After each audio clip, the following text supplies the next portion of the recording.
देखो आज हम सेक्शन 9 स्टार्ट करते हैं। सेक्शन 9 को इसमें कुछ चीज़ें छूट गई थी, इसको देखते हैं आज। ठीक है, सेक्शन 9 को जैसे कि पता है आपको सेक्शन 9 क्या कह रहा है। सेक्शन 9 जो कह रहा था वो दाम्पत्य अधिकारों का प्रस्थापन।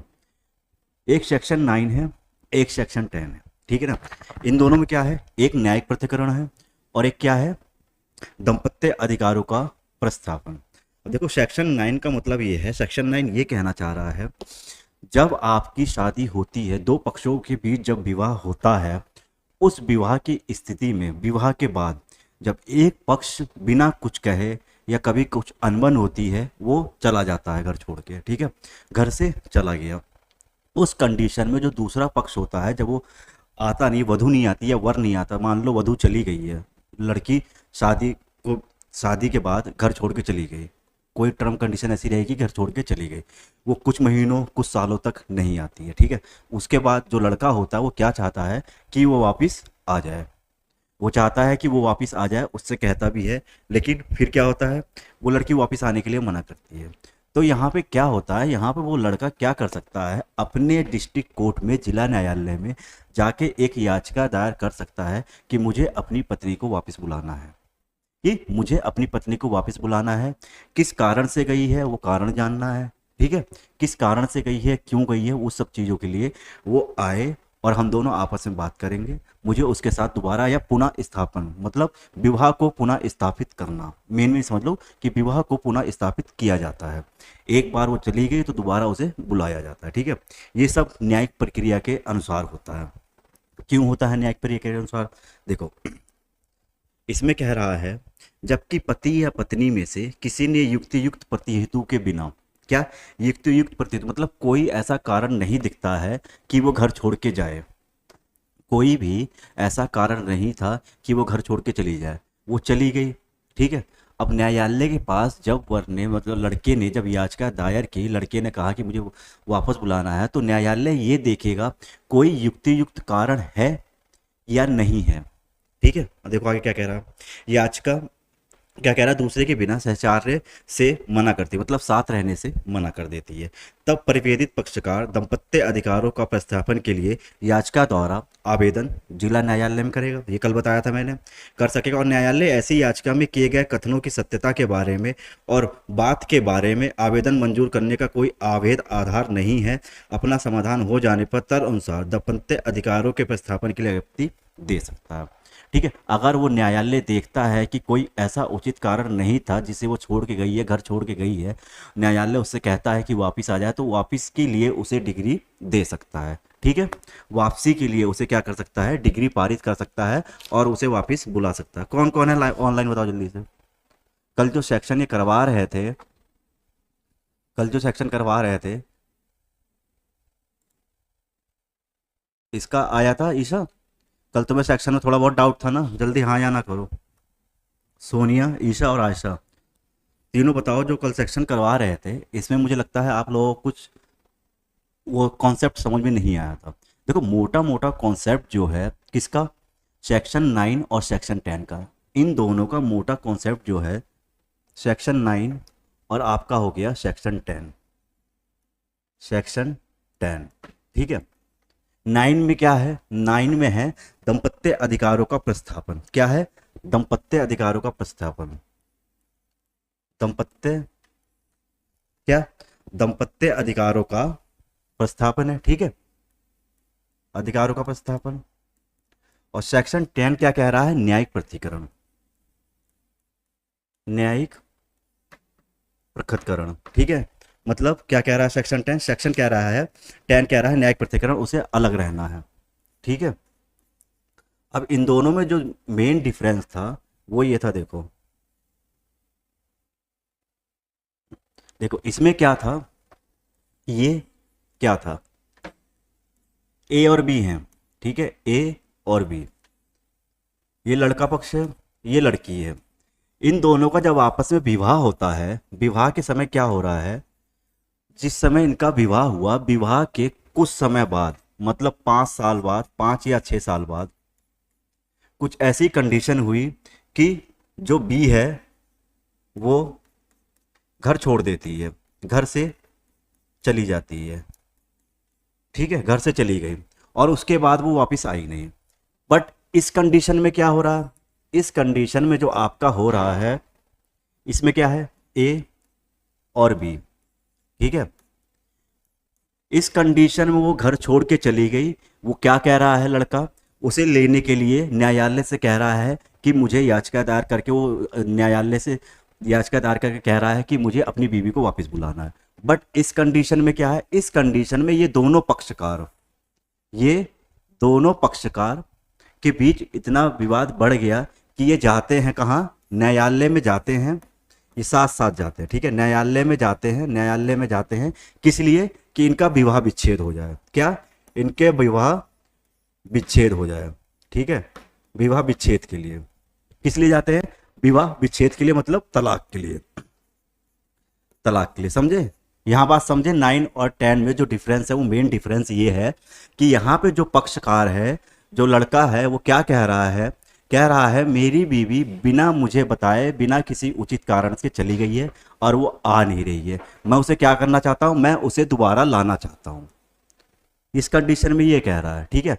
तो वो क्या करता है, वो जिला न्यायालय में, कहा, जिला न्यायालय में, जिला न्यायालय में क्या कर रहा है, याचिका दायर करेगा, ठीक है, याचिका दायर करेगा, जिला न्यायालय में बताया गया है, ठीक है। और इस कंडीशन में क्या कह रहा है, इस कंडीशन में ये कह रहा है जो पति और पत्नी के बीच विवाद बढ़ चुका है, इतना विवाद बढ़ चुका है कि वो साथ नहीं रहना चाहते, तो वो क्या कहते हैं, वो जाते हैं फैमिली कोर्ट में तलाक के लिए। उस कंडीशन में जो कोर्ट होता है उनको तलाक ना देके उनको बीच की एक रेमेडी देता है, कहता है हम आपका न्यायिक प्रतिकरण कर रहे हैं, मतलब कुछ समय के लिए आपको अलग अलग कर रहे हैं, ठीक है।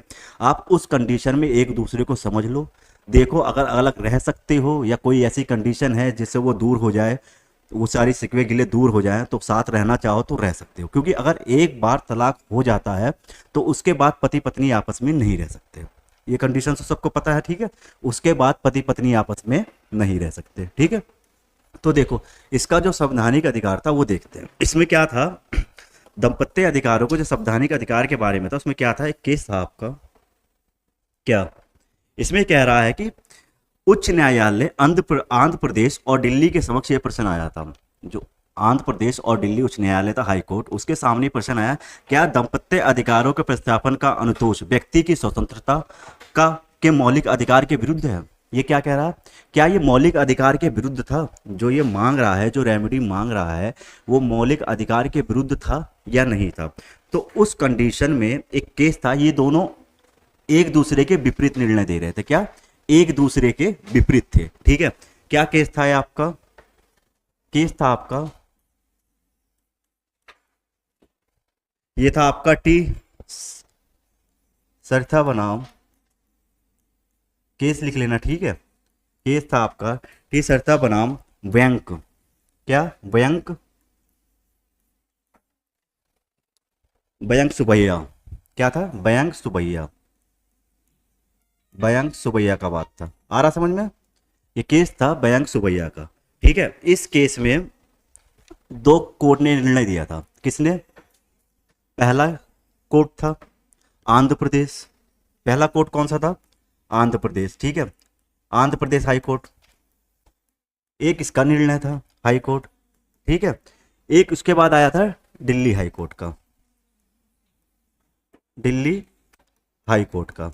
इन दोनों के निर्णय आपस में क्या थे, विपरीत थे, इन दोनों के निर्णय आपस में विपरीत थे। देखो क्या कह रहा था, जो आंध्र प्रदेश हाई कोर्ट था, जो ये आंध्र प्रदेश हाई कोर्ट है, वो क्या कह रहा था, आंध्र प्रदेश के हाई कोर्ट में माननीय न्यायाधीश चौधरी, कौन थे इसके न्यायाधीश, चौधरी के अनुसार, इसके न्यायाधीश देख लेना, जो इसके न्यायाधीश थे वो थे जस्टिस चौधरी, ठीक है, इनका नाम चौधरी था। ये क्या कह रहे हैं, दाम्पत्य अधिकारों के प्रतिस्थापन का अनुतोष घृणित, नंबर एक क्या, घृणित, दूसरा कह रहा है क्रूर और अमानवीय है। ये क्या कह रहे हैं, जो न्यायिक अधिकारों के अनुतोष आपको दिए जाते हैं, वो कह रहे हैं एक तो घृणित है, ठीक है ना, और दूसरा क्या कह रहा है, क्रूर। क्या क्या कह रहे हैं ये, देखो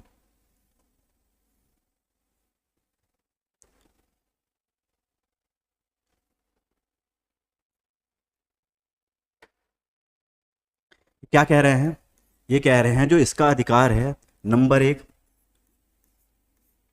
कूर्ग है, ठीक है ना, मतलब क्रूरतापूर्ण है। नंबर 2 क्या कह रहे हैं, घृणित है, क्या घृणित है। और उसके बाद क्या कह रहे हैं, ये अमानवीय, क्या कह रहे हैं, ये अमानवीय है, अमानवीय, ये कह रहे हैं ये अमानवीय है।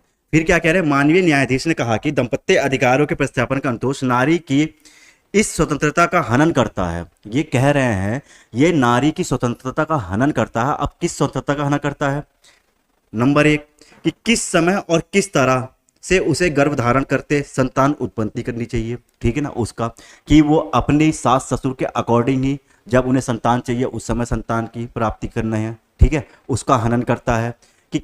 और दूसरा क्या है, दूसरा कह रहा है न्यायाधीश ने ये कहा कि उसे एक बाध्य करता है, मतलब वो परिवार के अकॉर्डिंग अपना जीवन यापन करेगी। ये कह रहे हैं कि ये इतना कूर्ग है, घृणित है और अमानवीय है अगर ये मौलिक अधिकारों में आएगा। क्या, अगर ये मौलिक अधिकारों में आएगा, इसकी संवैधानिक अधिकारता देखी जाए तो उस कंडीशन में ये कह रहे हैं, ये मेन क्या कहना चाह रहे हैं, उस कंडीशन में कहना चाह रहे हैं ये इसकी मौलिक स्वतंत्रता का हनन करता है। किसकी, मौलिक स्वतंत्रता का, मौलिक स्वतंत्रता जो दी गई है उसका ये हनन कर रहा है, ठीक है, ये कहना चाह रहे हैं। अब मौलिक स्वतंत्रता में कौन कौन से आर्टिकल हैं, आर्टिकल 14 और आर्टिकल 21, इन दोनों आर्टिकल की बात चल रही है। बताओ आर्टिकल 14 और 21 में क्या था, समझ में आ रहा नहीं आ रहा, ये बताओ। जो इतना ये हमने केस के बारे में दोनों में अभी तक बात की है, ये समझ में आ रही है नहीं आ रही है। ये देखो ये दोनों कॉन्सेप्ट थोड़ा ट्रिकी हैं, ठीक है ना, क्योंकि दोनों सेक्शन एक जैसे ही लग रहे हैं। एक दाम्पत्य अधिकारों की पुनः स्थापन की बात कर रहा है, एक न्यायिक पृथक्करण की स्थापना की बात कर रहा है, ठीक है। दोनों सेक्शन एक जैसे लग रहे हैं, समझ में आ रहा नहीं आ रहा ये बताओ। ये दोनों सेक्शन समझ में अभी तक आ रहे हैं जितना करवाया नहीं, ये बताओ जल्दी बताओ। ये सेक्शन समझ में आ रहा है नहीं आ रहा, लिखो जल्दी से बताओ। ईशा, आयशा और सोनिया बताओ जल्दी से, आ रहा समझ में नहीं आ रहा है, नहीं आ रहा तो वो बताओ।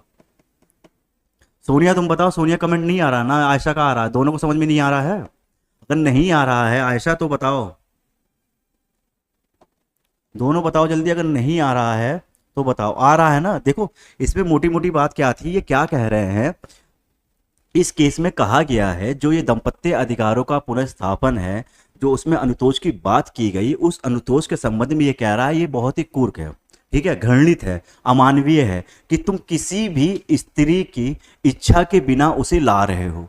इनडायरेक्ट में किसी भी स्त्री की इच्छा के बिना उसे ला रहे हो, वो छोड़ के घर जा चुकी है, वो घर छोड़ के जा चुकी है। अब किस कारण से गई है, किस लिए गई है, क्या पता उसके साथ मारपीट होती हो, उसे दहेज के लिए उत्पीड़ित किया जाता, पीड़ित किया जाता हो, या उसके साथ कुछ और अमानवीय व्यवहार हो रहा हो। तो उस कंडीशन में जब वो घर छोड़ के गई है तो आप उसको दोबारा बुला क्या कर रहे हो, नंबर 1 समता का अधिकार, जो समानता का अधिकार है आप उसको कैंसिल कर रहे हो, जो समानता का अधिकार है उसके बारे में, और दूसरी स्वतंत्रता, उसको जो स्वतंत्रता पूर्वक जीने का अधिकार है उस संबंध में कह रहा है, ठीक है ना, उस संबंध में ये कह रहा है कि इन दोनों कंडीशनों को आप फुलफिल नहीं कर रहे हो।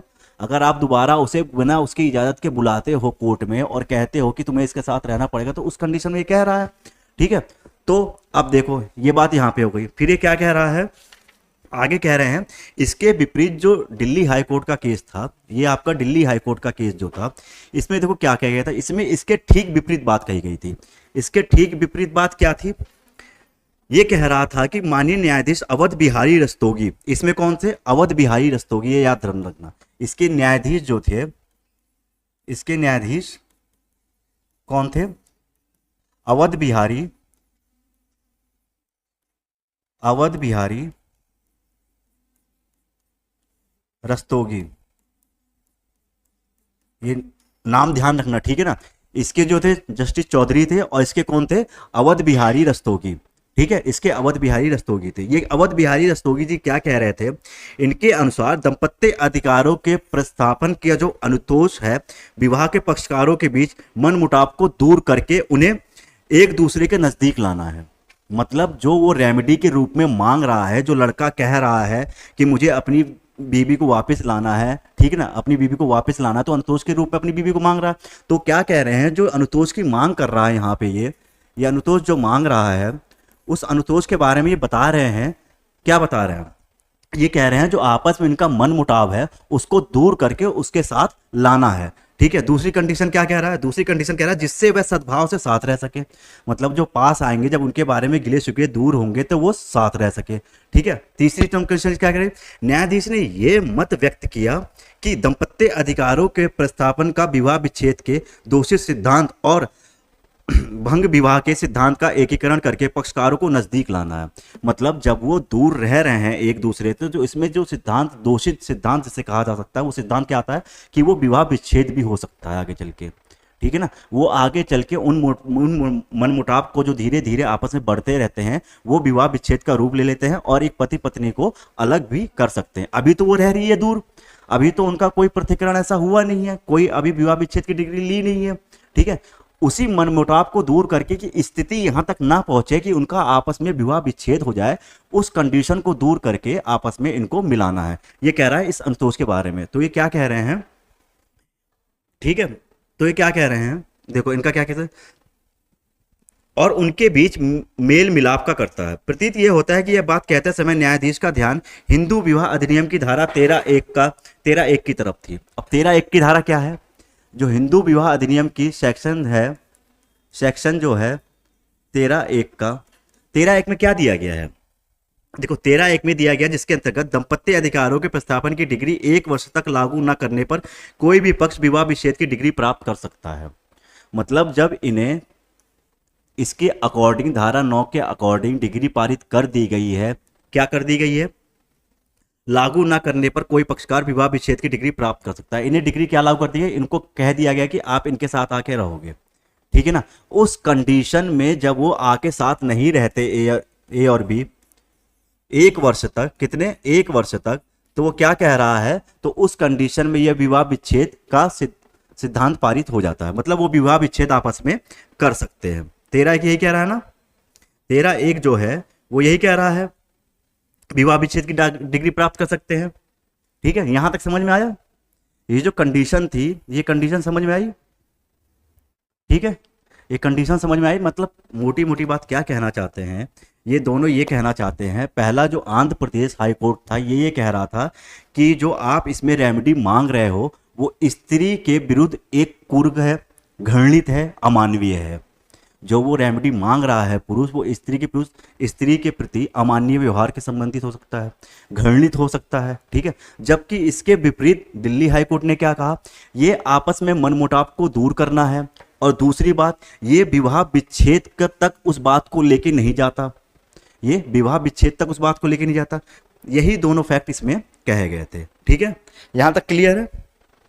यहां तक क्लियर है? जो दिल्ली और क्या नाम है आंध्र प्रदेश हाई कोर्ट ने आपस में एक दूसरे के निर्णय विपरीत दिए थे, ये क्लियर है? बताओ जल्दी। यहां वाली बात में कोई दिक्कत? जो इन दोनों केसों को हमने देखा, यहां वाली बात में कोई दिक्कत है? बताओ, ऐसा बताओ जल्दी, कोई दिक्कत है यहां तक? तो इसके आगे चलें फिर।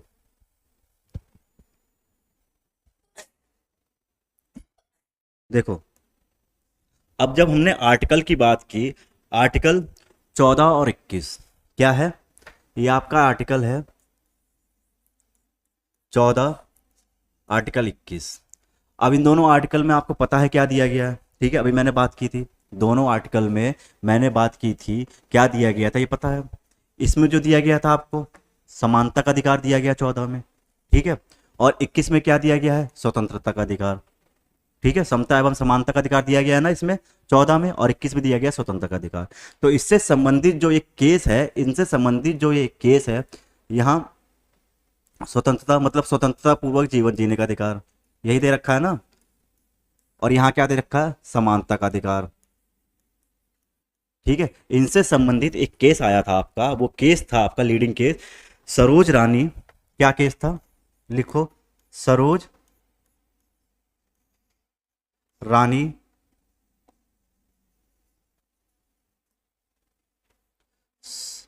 सरोज रानी बनाम सुदर्शन कुमार। क्या था? सरोज रानी बनाम सुदर्शन कुमार। सुदर्शन कुमार का केस था। ठीक है ना, इस केस का फैक्ट क्या था अब ये देखेंगे, ठीक है। ये केस मोस्ट इंपोर्टेंट था। इस केस के फैक्ट में इन दोनों आर्टिकल की बात कही गई थी, ठीक है। अब देखो इस केस का फैक्ट क्या था। इस केस में उच्चतम न्यायालय ने क्या कहा था, माननीय न्यायाधीश सव्यसाची, इसमें न्यायाधीश कौन से थे ये नोट कर लेना, कभी कभी पूछ लेता है, कभी कभी पूछ लेता है न्यायाधीश, कॉन्स्टिट्यूशन में ही पूछ लेगा। कौन है? सव्यसाची। सव्यसाची है ना। कौन है? सव्यसाची। सव्यसाची, रुको भी सही से लिखता तो अभी समझ में नहीं होगा। देखो ये है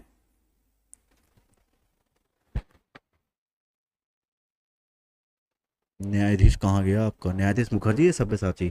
सव्यसाची थे, सव्यसाची, सव्यसाची, ठीक है। सव्यसाची इसके जो थे न्यायाधीश थे। तो वे क्या कह रहे थे सव्यसाची मुखर्जी, इन्होंने कहा था कि दंपत्ति अधिकारों के प्रतिस्थापन की डिग्री को प्रत्यार्थी की गिरफ्तारी द्वारा लागू नहीं किया जा सकता। अब देखो इसमें गिरफ्तारी वाली बात कहाँ आ गई। ये जो केस था, ठीक है, ये जो केस था इसमें सव्यसाची जी कह रहे थे कि इस डिग्री को आप ऐसे पारित नहीं कर सकते कि उसकी गिरफ्तारी द्वारा पारित कर लें, गिरफ्तारी के द्वारा, ठीक है। पहले क्या होता था प्राचीन काल में, पहले शुरू स्टार्टिंग में क्या होता था, जब ये डिग्री पारित की जाती थी तो गिरफ्तारी करके भी पारित की जाती थी, ठीक है। दूसरे पक्ष को गिरफ्तार करके लाया जा सकता था, लाया जाता था, गिरफ्तार करके लाया जाता था, फिर सामने जाता, फिर दोनों की बात होती थी।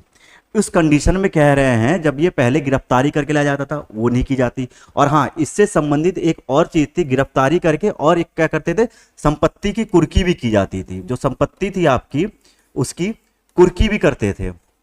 अगर मान लो निर्णय कुछ अलग हुआ तो इस कंडीशन में संपत्ति की कुर्की भी हो जाती थी, ठीक है ना। ये दोनों चीजें कह रहे हैं ये। फिर क्या कहे, गिरफ्तारी द्वारा लागू नहीं कराया जा सकता, केवल दंपत्ति अधिकारों के प्रतिस्थापन की डिग्री पति पत्नी को एक साथ रहने के लिए प्रोत्साहित करती है। ये जो दंपत्ति अधिकारों की डिग्री है जो ये पारित की जाती है पुनः स्थापन की, इसमें क्या कह रहा है कि पति पत्नी को एक साथ रहने के लिए, कि आप दोनों एक साथ रहो, जो भी शिकवे गिले हैं वो आपस में दूर कर लो।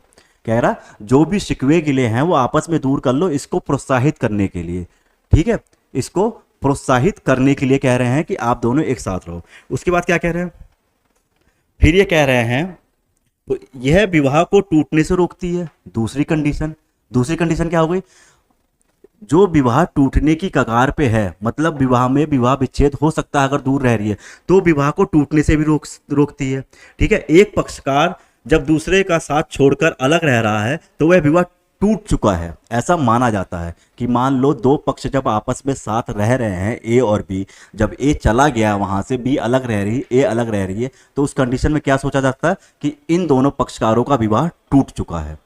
हालांकि विवाह विच्छेद हुआ नहीं है, बट ये कंडीशन लागू हो जाती है, समाज ये कहता है कि इन दोनों का विवाह टूट चुका है। उसी को पुनः स्थापित करने के लिए ये डिग्री पारित की जाती है। समझ में आ गया ना यहां तक? इस कंडीशन को समझ लिया? बताओ, इस कंडीशन को समझ लिया? बताओ जल्दी। इस कंडीशन में कोई और दिक्कत? ईशा बताओ, कोई और प्रॉब्लम? देखो हमने दिल्ली हाई कोर्ट का भी केस देखा, ठीक है ना, हमने किसका देखा, आंध्र प्रदेश का भी देखा, और हमने क्या देखा इसके बाद, तीसरा केस क्या देखा, इनका सरोज रानी का, ठीक है, इनका भी केस देखा, सरोज रानी बनाम सुदर्शन का केस। ये मोस्ट इंपोर्टेंट केस थे इन तीनों के संबंध में, ठीक है। अब देखो, बताओ यहां तक समझ में आ गया? आगे चलें, आगे चलें आगे वाले सेक्शन पे। इससे संबंधित जो केस लिखवाए थे कल, वो सब केस लिखे या नहीं लिखे पहले ये बताओ। जो कल इससे संबंधित केस लिखवाए थे वो सब केस लिख लिए? शांति बनाम रमेश चंद्र का केस लिखा था कल? जो केस लिखवाए थे शांति बनाम रमेश चंद्र का, वो केस लिखा था नहीं लिखा था? बताओ, बताओ जल्दी।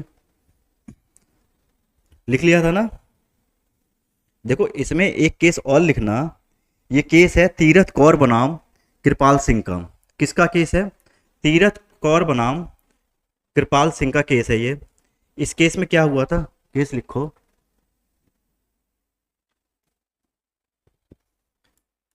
ये बहुत सही केस है आज के समय को देखते हुए। क्या है? तीरथ कौर बनाम कृपाल सिंह का केस है। किसका? कृपाल सिंह का। कृपाल सिंह का केस है। इस केस में देखो हुआ क्या था। इस केस में ये था कि पति ने अपनी पत्नी के अंदर जो एक टैलेंट था, जिसे कह सकते हैं, वो जो कुछ सीखी हुई थी सिलाई बुनाई का काम, ठीक है ना, उसे आगे बढ़ाने के लिए उसने क्या करा, उसको कहा कि आप इस सिलाई के काम को आगे बढ़ाओ और कहीं जाके किसी से ट्रेनिंग लो, ठीक है ना। उसके बाद जब वो ट्रेनिंग लेने लगी, सिलाई अच्छे से आने लगी, उस सिलाई के बाद उसे एक जॉब मिल गई, ठीक है ना। क्या कह रहा, उस सिलाई के बाद जब उसे जॉब मिल गई, तो कुछ समय बाद वो जॉब मिलने के बाद क्या हुआ, इनकी जॉब कहीं और थी, उसकी जॉब कहीं और लगी। वो दोनों आपस में अलग अलग रहने लगे, ठीक है। उस कंडीशन में दोनों अलग अलग रहने लगे, जबकि पत्नी ने हालांकि कह दिया कि कभी कभी मैं आपसे मिलने आ सकती हूँ, कभी कभी आप मुझसे मिलने आ सकते हो, ठीक है। तो उसने क्या करा, पति ने क्या कहा, जो ए थे उन्होंने कहा नहीं, आपको ये जॉब छोड़नी पड़ेगी। उन्होंने कहा कि आपको ये जॉब छोड़नी पड़ेगी, आपको प्रॉपर मेरे पास आके रहना पड़ेगा, ठीक है। उस पर दबाव डाला कि तुम्हें मेरे पास आके रहना पड़ेगा और तुम्हें यहीं रहना पड़ेगा, तुम्हें अपनी जॉब छोड़ के कहीं नहीं जाना है, ना तुम वहां जाओगी ना मैं वहां आऊंगा, ठीक है। उस कंडीशन में क्या हुआ, पत्नी ने वो बात नहीं मानी, वो चली गई वहां पे और उसके बाद वो आई नहीं। तो इन्होंने क्या करा, ए गए कोर्ट में और इन्होंने डिस्ट्रिक्ट कोर्ट में याचिका दे दी कि मुझे मेरी पत्नी को वापस लेके आना है। ये गए, इन्होंने पुनः स्थापन की अंतर्गत डिग्री मांगने के लिए पुनः स्थापन के अंतर्गत याचिका की डिस्ट्रिक्ट कोर्ट में। तो डिस्ट्रिक्ट कोर्ट में जब याचिका हुई तो पत्नी को बुलाया गया, पत्नी आई, पत्नी के सामने जब पूछा गया युक्ति युक्त कारण, भाई इस कंडीशन में आपको युक्ति युक्त कारण देना जरूरी है, कि क्या युक्ति युक्त कारण था कि जिससे ये कह रहे हैं कि आप आ जाओ और आप आ नहीं रही हो, बताओ। ऐसा क्या हुआ था कि आप यहां से चले गए और दोबारा आ नहीं हो, ये आपको बुला रहे हैं। तो युक्तियुक्त कारण पति ने क्या बताया, जो भाई साहब थे उन्होंने बताया कि ये मुझसे दूर रह रही हैं, क्यों, अपनी जॉब की वजह से। सेक्शन 14 जो आर्टिकल 14 उसको देखना ध्यान से, यहाँ पे ये कह रहे हैं कि ये मुझसे दूर रह रही है जॉब के लिए। जब पत्नी ने कहा कि सर पहले मैं इनके साथ रहती थी, मैं जॉब नहीं करती थी, इन्होंने मुझे सिलाई बुनाई के काम काम करते हुए देखा और इन्होंने मुझसे कहा जाके ट्रेनिंग लो। उसके बाद जब मैं अच्छे से काम सीख गई तो मैं बाहर जाके जॉब मिल गई मुझे, और मैं उस जॉब के अकॉर्डिंग वहाँ रहने लगी। इनसे मैंने कहा कि मैं अपनी जॉब यहाँ करती हूँ, आप अपनी जॉब यहाँ करो, आप कभी मेरे पास मिलने आ जाया करो, कभी आपके पास मैं मिलने आ जाया करूँगी। यहाँ तक तो कंडीशन ठीक थी, न्यायाधीश ने समझा यहाँ तक कंडीशन ठीक थी। फिर वो बोले इसके आगे ऐसा क्या हुआ कि आप दोनों फिर अलग अलग हो गए। तो जो पत्नी थी उन्होंने कहा ये नहीं चाहते थे कि मैं जॉब करूं, मैं अपनी जॉब को आगे बढ़ाऊं, ठीक है। तो पति से पूछा गया आप ऐसा क्यों नहीं चाहते हो कि ये आगे चाहें कि जॉब आगे बढ़ाए, तो उन्होंने ऐसे ऐसे कारण दिए जो एक भी युक्ति युक्त कारण नहीं था। वो कह रहे थे समाज को गलत लगेगा कि ये आपकी पत्नी आपके साथ नहीं रह रही है, दूर रह रही है, ऐसा क्या हो गया कि आप अपनी पत्नी को खिला पिला नहीं पा रहे हो या अपनी पत्नी का खर्चा पूरा नहीं कर पा रहे हो, ऐसा होता है ना आजकल। ये सब चीजें उन्होंने कही। न्यायालय ने यह कहा कि इसमें से कोई भी ऐसा एक कारण युक्तियुक्त नहीं है जिसके कारण मैं आपको याचिका में ये डिग्री दे दूं कि आपकी पत्नी आपके साथ रहे। अगर आप ये चाहते हो कि आपकी पत्नी अपनी जॉब छोड़ के आपके साथ रहे तो ये नहीं हो सकता। हाँ, ये कंडीशन लागू हो सकती है कि आप कभी उसके पास जाओ छुट्टियों में या कभी वो आपके पास आए और आपका विवाह इससे रेगुलर चलता रहे, तो वहां पे इसे डिग्री नहीं दी गई। केस समझ में आ गया वाला केस। ये केस बहुत ही मोस्ट इंपोर्टेंट है क्योंकि इसमें जब भी पति पत्नी आपस में जॉब करते हैं तो उस कंडीशन में जब उनमें दूरियां बनती हैं तो इन दूरियों के बीच में एक तलाक की कंडीशन भी कभी कभी आ जाती है, ठीक है। उस कंडीशन में न्यायालय ने कहा कि आप इस कंडीशन में ना तो तलाक ले सकते हो ना तो उसे पुनः बुला सकते हो, ठीक है। अब देखो अगला, ये समझ में आ गया वाला केस। ये केस समझ में आया।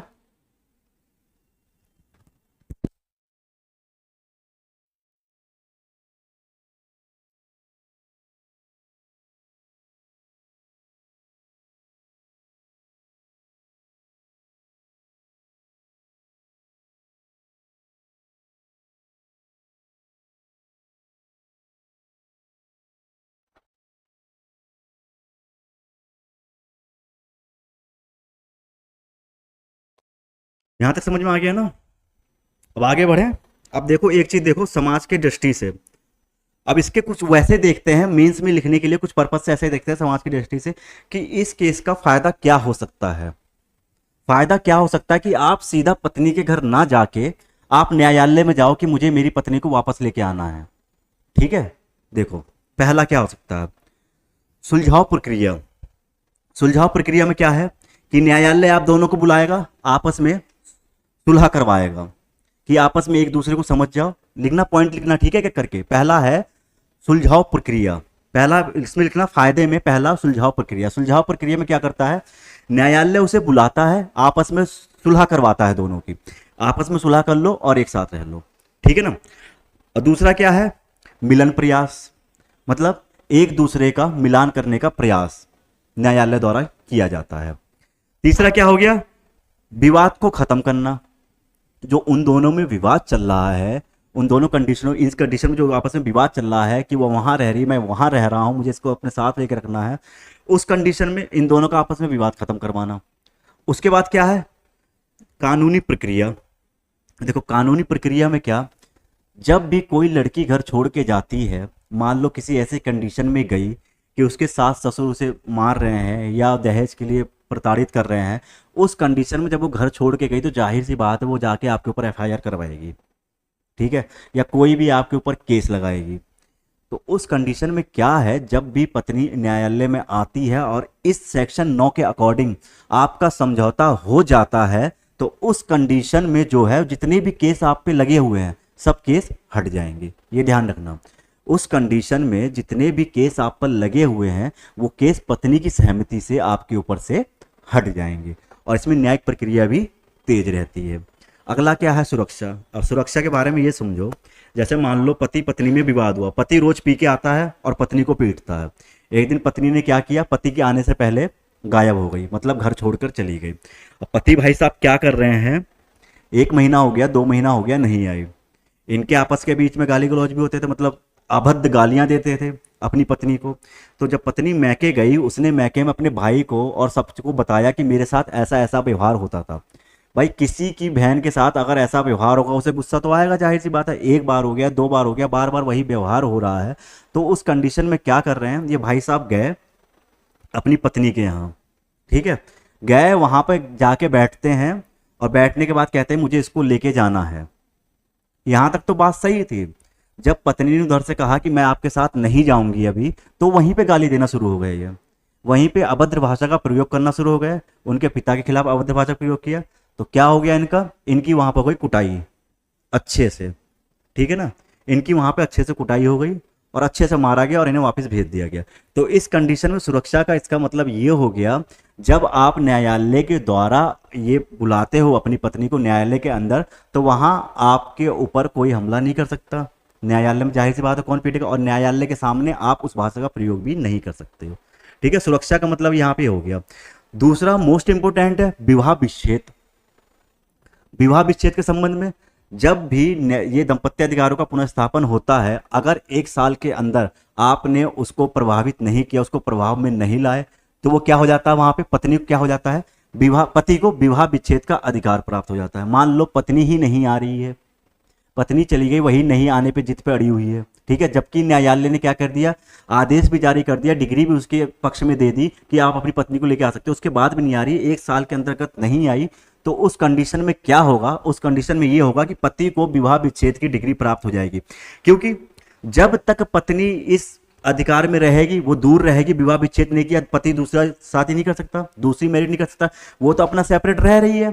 ठीक है, ये भी रह रहा है लेकिन ये भी शादी नहीं कर सकता, वो भी शादी नहीं कर सकता। वो सोच रहा है 1 साल हो गया, 2 साल हो गया, 3 साल हो गया, अब मुझे अपनी नई लाइफ स्टार्ट करनी है। हालांकि वो पत्नी है या पति है, जो भी है, आपस में किसी से अफेयर चल रहा है, वहां पे वो दोनों खुश रह रहे हैं, या तो पति रह रहा है या तो पत्नी रह रही है। तो उस कंडीशन में जो दूसरा पक्ष है वो तो चाहेगा ना कि मैं अपनी लाइफ स्टार्टिंग से शुरुआत करूं।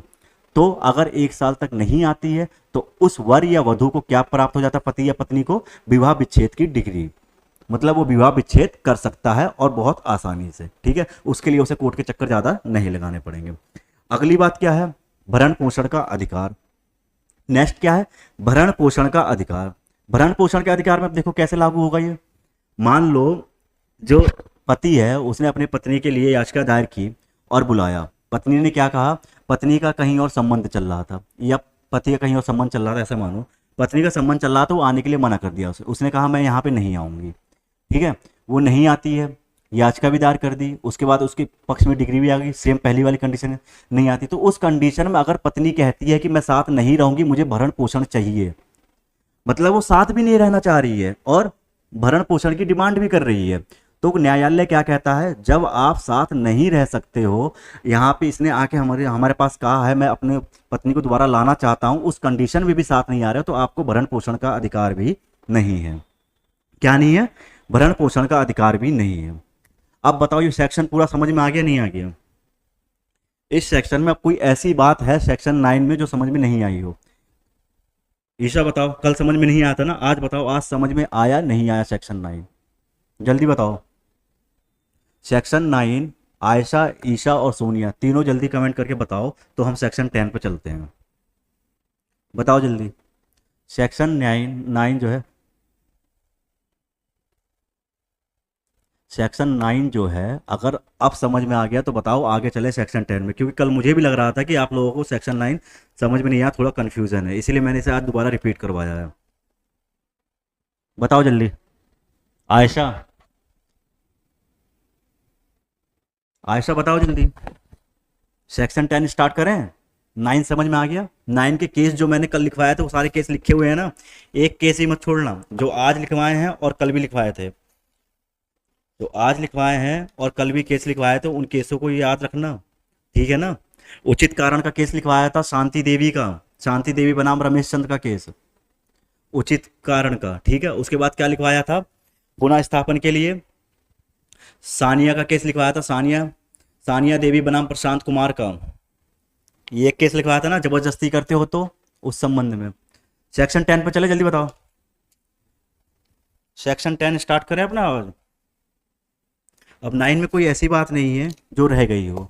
संविधान के संबंध में भी हमने देख लिया क्या था इसका, कौन सा केस था, ठीक है, उसके अकॉर्डिंग भी देख लिया। अगर नहीं आती है तो उसको क्या क्या रेमेडी मिल जाती है, पक्षकार को, दूसरे पक्षकार को क्या रेमेडी मिल जाएगी, विवाह विच्छेद की डिग्री मिल जाएगी उसे, और भरण पोषण का अधिकार खत्म करने का अधिकार मिल जाएगा, ये दोनों रेमेडी मिल जाएगी। जल्दी लिखो जैसे नो।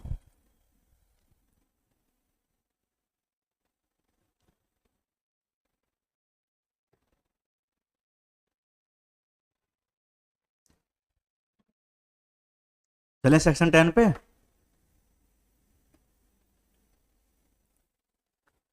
देखो सेक्शन 10 क्या है, पीछे बताया था ना सेक्शन 10 क्या है, अभी दोनों को इंक्लूड करके। यह है आपका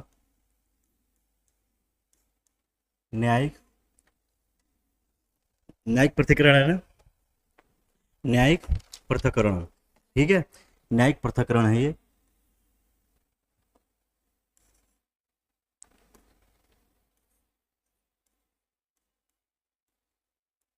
ठीक है, पहले हमने क्या क्या देखा, दंपत्य अधिकारों का पुनर्स्थापन। अब जो हमारा सेक्शन 10 है वो है न्यायिक पृथक्करण, ठीक है। न्यायिक पृथक्करण में क्या होता है, न्यायिक पृथक्करण में ये कह रहा है, जो दो पक्षकार हैं आपस में, उनमें जब विवाद उत्पन्न होता है, वो इस समय तक साथ रह रहे हैं, ठीक है ना, ना तो पति पत्नी कहीं गई है ना तो पति कहीं गया है, अभी तक दोनों साथ रह रहे हैं। इनमें इतना डेली डेली विवाद उत्पन्न होने लगा, डेली डेली क्या होने लगा, आपस में मारपीट होने लगी, या किसी विवाद को लेके कोई ऐसी कंडीशन आ गई, कोई ऐसा विवाद हो गया कि वो आगे ही बढ़ता रहा। तो इन दोनों ने क्या करा, ये दोनों न्यायालय में गए, दोनों न्यायालय में गए, और वहाँ इन्होंने क्या कहा, हमें तलाक चाहिए, क्या, हमें विवाह विच्छेद चाहिए, ठीक है, हमारा विवाह विच्छेद कर दीजिए। न्यायालय के सामने कह रहे हैं हमारा विवाह का विच्छेद कर दीजिए, ठीक है, विवाह का विच्छेद कर दीजिए, यानी क्या कर दीजिए, तलाक, हम दोनों को तलाक चाहिए, हम दोनों अब साथ में नहीं रह सकते, ठीक है। तुम्हारे कमेंट नहीं आ रहे हैं किसी के भी, समझ में नहीं आ रहा क्या? आयशा, ईशा, समझ में नहीं आ रहा क्या? लाइव हो या नहीं हो, पहले ये बताओ।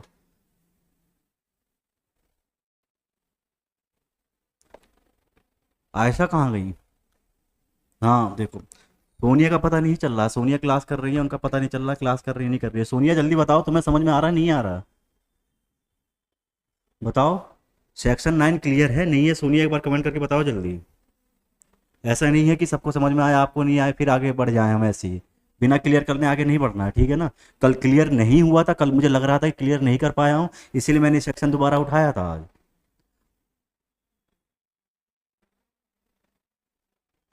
सोनिया का मैसेज नहीं आ रहा है, आप दोनों का तो आ रहा है, चलो सोनिया का मैसेज नहीं आ रहा है, सोनिया का नहीं पता चल रहा है सोनिया कहाँ है। सोनिया यस या नो में जवाब दो, समझ में आया नहीं आया। देखो क्या कह रहा है ये, सेक्शन 9, सेक्शन 10 देखो, अब सेक्शन 10 पे आते हैं हम। सेक्शन 10 में हमने कहाँ तक देखा था, जब इन दो पक्षों में ए और बी में क्या, ए और बी में आपस में सहमति हो गई कि अब हम साथ नहीं रह सकते। हम दोनों ने एक दूसरे को कहते हैं ना बहुत झेल लिया, बहुत बर्दाश्त कर लिया। आने वाले समय में मैं सोच रहा था कि आप संभल जाओगी, आप सोच रहे थे कि मैं संभल जाऊंगा, लेकिन दोनों में से कोई नहीं सुधर रहा है। तो हमें क्या चाहिए, हमें अब सेपरेशन चाहिए, हम अलग होना चाहते हैं। तो ये दोनों क्या कह रहे हैं, ये दोनों न्यायालय के पास गए, ये दोनों न्यायालय के पास गए और कह रहे हैं हमें विवाह विच्छेद की डिग्री चाहिए, तलाक के, सीधा इन्होंने क्या कहा कि हमें तलाक चाहिए।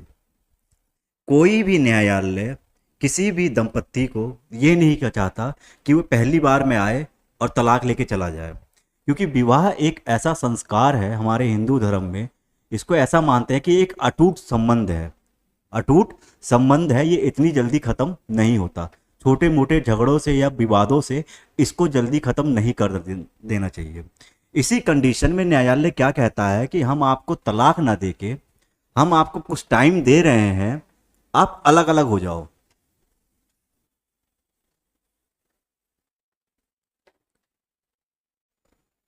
अच्छा ओके ठीक है, चलो ठीक है, हाँ पता चला कि हाँ लाइव है, ठीक है चलो समझ में आ रहा है ना।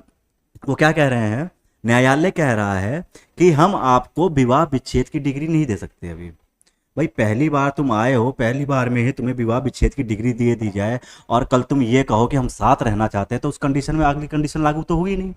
क्यों, क्योंकि जब एक बार तलाक हो जाता है, जब एक बार तलाक हो जाता है तो दोबारा क्या होता है, उस शादी को इनवैलिड कर दिया जाता है, मतलब वो शादी वहाँ समाप्त समझ लो। और वर किसी और से शादी कर सकता है, वधु किसी और से नए सिरे से शादी कर सकते हैं, वहाँ तो आपस में संबंध खत्म हो गया। आप ये चाहते हो तलाक के बाद कि थोड़े दिनों के बाद हमने तलाक ले लिया फिर दोबारा हम साथ रहने आ जाएं, तो आपका वो रिश्ता वैलिड नहीं होगा, ये कंडीशन लागू होती है। तो ये खेल नहीं है कि आए तलाक लिया चले गए फिर साथ रहने लगे, नहीं। इसीलिए न्यायालय ने आपको क्या कहा है कि हम आपका न्यायिक पृथक्करण कर रहे हैं, कुछ दिनों के लिए आपको सेपरेशन दे रहे हैं कि आप अलग अलग हो जाओ दोनों, ठीक है। आप अलग होके देखो, आप भी थोड़ा सेपरेट हो जाओ, दोनों को टाइम दो, एक टाइम लिमिट दो दोनों को, 1 साल दो, 6 महीने दो, 2 महीने दो, जितना आपको दिया जा सकता है उतना टाइम लो और एक दूसरे को समझो कि कौन गलत था कौन सही था और कैसे इन चीज़ों को दूर की जा सकती है। हाँ, उसके बाद अगर आपको लगता है कि तब भी आप सही नहीं रह सकते हो तो उस कंडीशन में आपका विवाह विच्छेद हो जाएगा, उस कंडीशन में आपको विवाह विच्छेद की डिग्री पारित कर दी जाएगी। इसीलिए न्यायालय पहले क्या करता है, न्यायिक पृथक्करण करता है। आई बात समझ में, आ गया। देखो अब क्या है इसमें, विवाह के पक्षकारों में से कोई पक्षकार चाहे वह विवाह इस अधिनियम के प्रारंभ या पूर्व अनुशापित किया गया हो। अच्छा एक काम करते हैं, आपकी नेक्स्ट क्लास हिस्ट्री की निशा में क्लास होने वाली है, ठीक है ना। इसको हम सेक्शन 9 तो आज आपको समझ में आ गया ना, सेक्शन 10 आपको कल क्लियर करके, जैसे ये सेक्शन 9 बिल्कुल अच्छे तरीके से किया, अब इसे पढ़ने की जरूरत तो होगी नहीं, ठीक है। इसके नोट्स बना लेना और जो जो केस लिखवाए वो, और नुकसान और फायदे दोनों लिख लेना, ठीक है ना। नुकसान में क्या है, सेक्शन 9 में जवाबदेही, अगर आप न्यायालय के सामने जाके जवाब नहीं दे पाए, कहते हैं ना किसी और के चक्रव्यूह में जब आप फंसते हो तो निकल सकते हो, जब खुद का बनाया हुआ चक्रव्यूह रचते हो ना तो खुद फंसते चले जाते हो। तो इस कंडीशन में क्या है, आप पत्नी को मार रहे हो, पीट रहे हो, दहेज से प्रताड़ित कर रहे हो, उसके बाद पत्नी घर छोड़ के गई, फिर आप क्या सोच रहे हो वो वापस आ जाए, और उस कंडीशन में पत्नी ने आके कह दिया और साबित कर दिया कि ये मुझे मारते थे पीटते थे, इनके सास ससुर, मेरे सास ससुर मुझे पीटते थे, तो उस कंडीशन में आप खुद ही जवाबदेही में फंस जाओगे। तो इसका ये सबसे बड़ा नुकसान है, ठीक है ना। तो आज की क्लास यही खत्म करते हैं, कल करेंगे सेक्शन 10 और कल थोड़ा 10, 11, 12 तीनों सेक्शन करेंगे, थोड़ा स्पीड बढ़ाएंगे, ठीक है। अब बताओ सेक्शन 9 में अगर अब कोई दिक्कत है तो अब बताओ। सेक्शन 9 में सोनिया, ईशा और आयशा, अब बताओ कोई दिक्कत है तो जल्दी बताओ। अब तो कोई प्रॉब्लम नहीं है ना तीनों में, बोलो जल्दी। क्लास यहीं स्टॉप करें?